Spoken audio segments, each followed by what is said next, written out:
I'm Mary Ann Donahue, and today I'm here at our fourth site, McAuliffe Elementary School, to introduce our third and final mini-tour. This tour will delve deeper into our impact on students' nutritional health. 93% of those we serve receive subsidized school lunches, and many of their families deal with food insecurity. In our during and after school programs, we have always had a goal of increasing our students' access to and enjoyment of fresh produce. In 2012, we went a step further by creating our Family Food Farm program. I'm here in our McAuliffe Family Food Farm, where under normal circumstances, students and their families gather weekly to garden together and to cook and share healthy meals.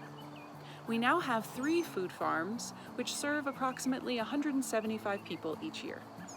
Now I'm happy to introduce garden educator Jenni Yoder, who will share more about her experiences changing students' relationship to healthy eating.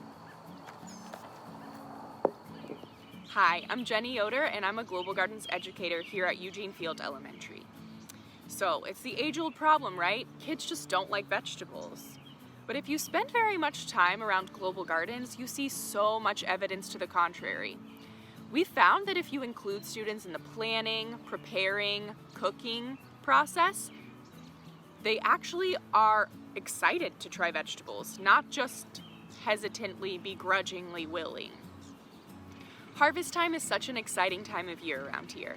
We love thinking about all the things we could do with everything we grew.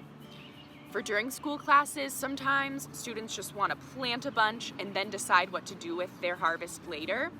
Sometimes classes or students will choose a theme that makes it pretty easy to decide. Maybe a theme like a pizza garden or a salad garden, a tea garden, or maybe a salsa garden. And we cook together as a class. In after school, of course, we do lots of cooking and eating, but we also encourage students to take home their produce to share with their families. And of course, in Family Food Farm, that's a very nutrition-focused program where each week families are not only growing their own food, but they're cooking a plant-based meal together each week. Even though students are involved in the whole process, that doesn't mean they aren't a little bit hesitant sometimes when it comes to actually tasting the food they've made. But the most common complaint after we've tasted is that they want seconds or thirds, and there sometimes isn't enough because we've eaten it all. I remember one student, Natalie, was a great example of this. She was really nervous about the peas in our stir fry. She was going on and on about these peas just would not work. But with a lot of encouragement from myself and her classmates to just taste it and see, she did. She tasted the stir fry and was shocked at how not horrible it was. Not only did Natalie taste one pea, she tasted a few more, and eventually she wanted seconds. We survey classroom teachers every year, and last year 100% of classroom teachers said they felt Global Gardens increased their students' positive attitudes towards fruits and vegetables. We find a way to cook with students at every site, whether it's a full kitchen like here at Eugene Field, or an electric skillet in a teacher's classroom, or an outdoor oven. We really prioritize these seed-to-plate experiences because we feel they're critical in developing and fostering those positive attitudes about healthy foods and in increasing students' confidence to prepare it themselves. Of course, students have their personal favorites of things we've made at Global Gardens, whether it's the chocolate beet cupcakes, or kale chips, or radish salsa, or some recipe that they invented themselves. My favorite recipe is definitely the salsa that we have cooked.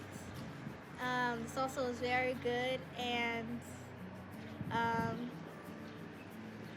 we have cooked popcorn with the corn that we grew. So I think that's another favorite recipe of mine. So we always cook at Global Gardens, and I feel like that's my favorite part of Global Gardens because when you're cooking like the things that you grow, it like you get to try new things and try things that you wouldn't normally try outside of Global Gardens. So I just think I really like cooking. It really feels like exciting and like a privilege because not a lot of people get to have Global Gardens, and not a lot of people get to learn how to cook and try all these new recipes, so I feel like it's really a great thing. Thank you so much for joining us on these virtual tours to learn more about our unique program model. I hope you'll be able to join us for an in-person tour this fall. In the meantime, please consider making a donation to our Planting Futures campaign, which runs through May 14th. We have much more growing to do, but we can only do it with your help. Thank you.